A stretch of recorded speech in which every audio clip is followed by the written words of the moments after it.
사도신경으로 우리 신앙을 하나님 앞에 고백드립니다. 나는 전능하신 아버지 하나님 천지의 창조주를 믿습니다. 나는 그의 유일하신 아들 우리 주 예수 그리스도를 믿습니다. 그는 성령으로 잉태되어 동정녀 마리아에게서 나시고 본디오 빌라도에게 고난을 받아 십자가에 못 박혀 죽으시고 장사된 지 사흘 만에 죽은 자 가운데서 다시 살아나셨으며 하늘에 오르시어 전능하신 아버지 하나님 우편에 앉아 계시다가 거기로부터 살아있는 자와 죽은 자를 심판하러 오십니다. 나는 성령을 믿으며 거룩한 공교회와 성도의 교제와 죄를 용서받는 것과 몸의 부활과 영생을 믿습니다. 아멘. 하나님의 말씀을 마태복음 12장에서 말씀 봅니다. 오늘 사순절 제9일째 말씀으로 마태복음 12장 1절부터 8절까지의 말씀으로 은혜를 받습니다.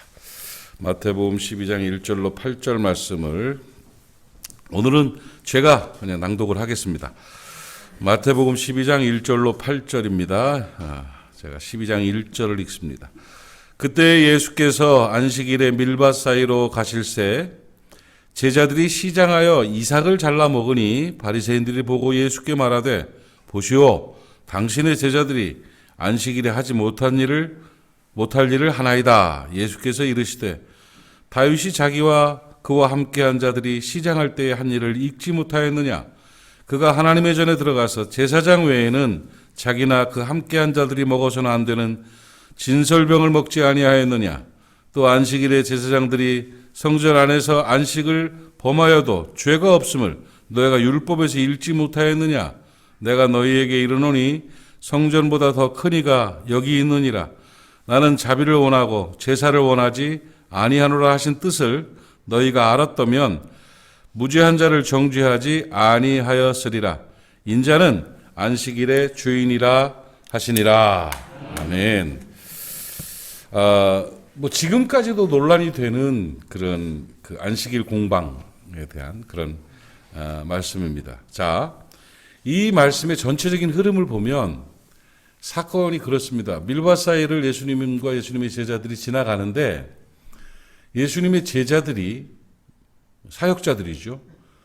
밀밭 사이로 지나가다가 밀을 훑어먹었단 말이에요. 근데 그날이 안식일이야. 그러니까 그걸 바리새인들이 들었는지 봤는지 그 사건을 가지고 예수님을 비난하기 시작했어요. 정죄하는 거예요. 왜냐하면 안식일에는 추수를 하면 안 돼요. 그러니까 그 밀을 훑어먹은 게 추수한 거다 이거야. 뭐 추수한 거죠. 그렇게 따지면. 추수를 하면 안 되는데 그걸 추수를 했다. 이러면서 당신의 제자들이 보시오. 당신의 제자들이 안식일에 해서는 안 될 일을 했어요. 하고 바리새인들이 지적을 하고 비난을 합니다. 그러니까 예수님께서는 그 소리를 들으시고는 그 일에 대해서 사과를 하는 것도 아니고 입장을 표명하는 것도 아니고 뭐 유감을 표하는 것도 아니고 단호하게 딱 서서는 바로 쓸데없는 소리 하지 말라고 하면서 우리 팀이 이 사역하는 팀이 얼마나 소중한데 말이야. 이런 의도를 가지고 성경에 보면 다윗이 배고플 때 병사들과 함께 성전에 있는 진설병, 성전에 있는 진설병, 제사장들만 먹을 수 있는 그 음식을 배고파 죽을 것 같으니까 성전에 대해서 그걸 먹었단 말이야. 그렇다고 하나님 앞에서 그가 지옥 갔냐? 그렇게 얘기를 한 거. 그리고 제사장들은 치외법권이에요. 성전 안에서 제사장들이 뭐 먹고 마시고 하면서 안식일에 하나님 앞에 제사하는 중요한 일을 하기 위해서 다른 일들을 범해도 안식일을 범하는 게 아니라는 율법이에요. 그런데 이런 일하는 팀들이 하나님 나라를 위해서 일하는 팀들이 밀밭을 훑어먹은 거에 대해서 뭘 그리 말이 많냐 하면서 더 중요한 얘기가 안식일이 누구를 위해 있는 것이냐. 안식일은 바로 내가 주인이다 하면서 예수 그리스도께서 안식일의 주인이심을 선포하고 있습니다. 고지식한 사람들은 예수님이 하신 말씀이라 할지라도 지금 그래도 지켰어야지. 그래도 안 그러는 게 낫지. 뭘 또 그걸 그렇게 훑어먹어서 뭐 배부를 것도 아니고 그거 갖고 이렇게 잡음을 만드나 하면서 제자들을 평가하고 비난하는 경우가 있을 거예요. 우리도 모르는 사이에 익숙해진 기준이 문제를 일으키는 경우가 참 많습니다. 교만입니다. 자, 제가 얘기를 해드릴게요. 규정이 진리보다 앞서는 경우는 위험한 거예요. 규정은 껍데기예요. 만들어 놓은 거예요. 왜? 진리를 보호하기 위해서. 쉽게 말하면 법의 규정보다 법 정신이 중요한 거예요. 더 쉽게 말하면 이 법을 왜 만들었는가, 뭘 보호하기 위해서 이 법을 왜 만들었는가 하는 법 정신이 있어야 되죠. 그 뜻이라고 그래요, 그거를. 그런데 규정을 만들어 놓다 보니까 법 정신이 흐려져서 규정의 법 정신이 잡아먹히는 경우도 많아요. 많은 거예요. 5명 이상 모이지 말라. 코로나 9시부터 9시까지 식당 다른 매장 가면 안 된다. 이런 규정들이 있죠. 근데 그 규정을 만든 법이 뭐냐? 이유가 뭐냐? 돌아다니지 말고 좀 이렇게 자제하면서 코로나19 확산을 막읍시다 하는 거예요.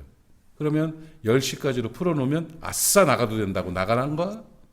서면이 지금 벅적벅적하대요. 규정 때문에. 규정이 정신보다 앞서는 거예요. 자, 봐요. 7절 말씀을 한번 읽어봅시다. 7절 말씀 시작. 자비를 원하고 제사를 원하지 아니하노라 하신 뜻을 너희가 알았다면 이렇게 무죄한 자를 정죄하지 않아야 했을 것이다. 이렇게 말씀하고 있는 거예요. 뜻, 법의 규정, 절차보다 법 정신이 왜 만들었는가예요. 왜? 뜻이 뭔가. 뭘 보호하려고 만들었는가. 이거죠. 제가 몇 주 전에 본 글 중에 김영석 교수님 얘기가 있어요. 우리 교육자들하고 잠깐 얘기를 했는데, 김영석 교수님은 제가 청년 시절에 그분 책을 통해서 많이 공부를 했고, 내가 아주 많은 가치관을 성립했던 김영석 교수님이라든지 김동길 교수님 책들이 저한테 영향을 많이 줬는데, 김영석 교수님 102살이세요. 이제 103살 됐나?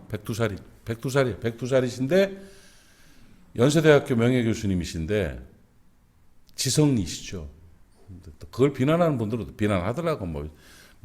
독재 정권 시대에 무슨 투쟁을 안 해서 그러니까 살아있다고 욕하는 거죠. 그런 사람들은 차치하고, 나는 굉장히 존경하는 교수님이신데 연대 교수님이에요. 근데 그분이 지금까지도 강연을 다녀요. 지금까지도. 야, 대단한 분이죠. 부럽고 대단하죠.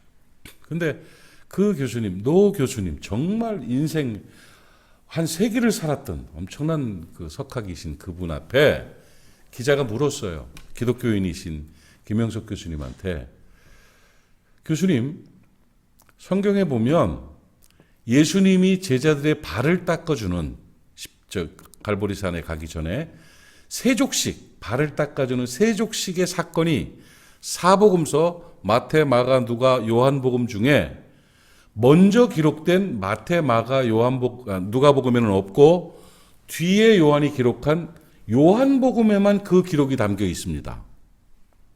그 중요한 사건을 마태, 마가, 누가는 왜 기록을 안 했을까요? 그 중요한 사건을 왜 마태, 마가, 누가는 기록을 안 하고 뒤늦게 요한이 기록을 했을까요? 하면서 부정적인 학자들의 의견을 탁 기자가 던지는 겁니다. 이거는 성경의 오류라고 생각을 합니다. 요한이 후에 예수님을 더 미화하기 위해서 기록한 하나의 만들어 놓은 사건 아니겠습니까? 신학자들이 그런 의견들도 제시하는데 교수님 생각은 어떻습니까? 그 중요한 마가복음 기록이라든지 이런 기록들 속에도 그것이 없는데 왜 뒤에 쓴 요한복음에 그게 있어서 왜 이게 희한합니까? 이거는 아마 요한이 그렇게 만들어서 삽입한 가짜일 것 같습니다. 이렇게 얘기를 했어요. 그때 김영숙 교수님이 대답을 뭐라고 했을까요? 중심을 탁 찾는 말씀을 하셨어요. 네.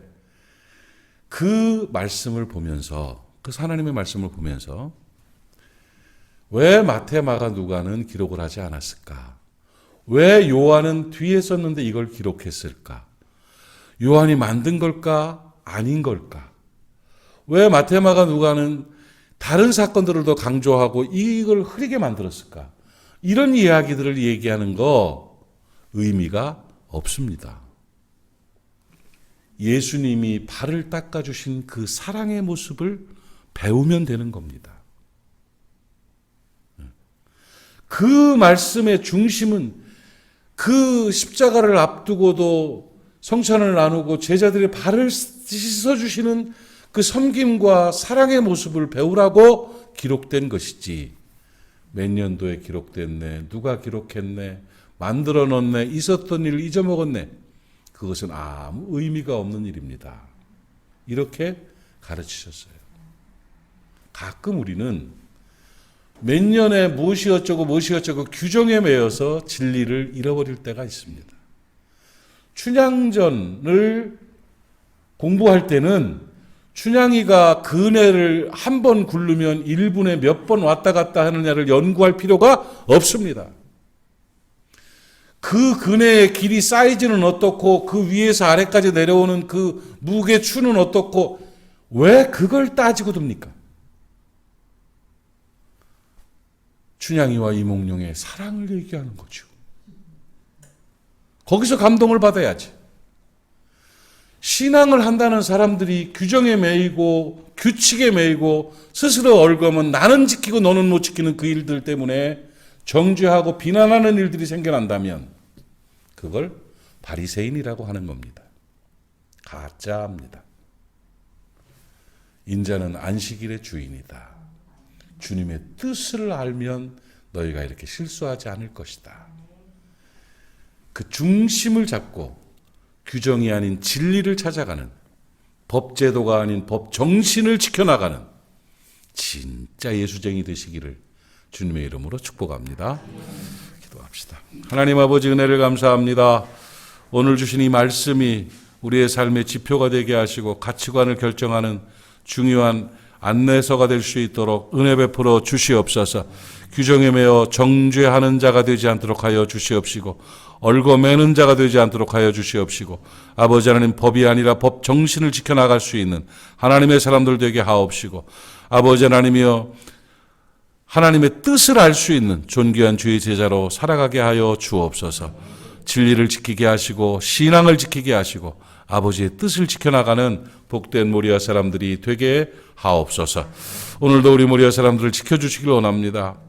대중나이, 어린아이서부터 또 청소년들, 청년들, 장년들, 노년들, 아버지 하나님, 우리 모리아에 속한 모든 사람들 주께서 오른장 중에 붙드시어서 오늘도 안전하게 해주시옵시고, 강건하게 해주시옵시고, 형통하게 해주시옵시고, 평안하게 해주시옵시고, 경건하게 살아갈 수 있도록 은혜 나리워 주시옵소서. 오늘도 우리 주님이 우리와 함께 하심을 믿고 감사하며 예수님의 이름으로 축복하고 기도하옵나이다. 아멘. 하늘에 계신 우리 아버지, 아버지의 이름을 거룩하게 하시며 아버지의 나라가 오게 하시며 아버지의 뜻이 하늘에서와 같이 땅에서도 이루어지게 하소서. 오늘 우리에게 일용할 양식을 주시고 우리가 우리에게 잘못한 사람을 용서하여 준 것 같이 우리 죄를 용서하여 주시고 우리를 시험에 빠지지 않게 하시고 악에서 구하소서.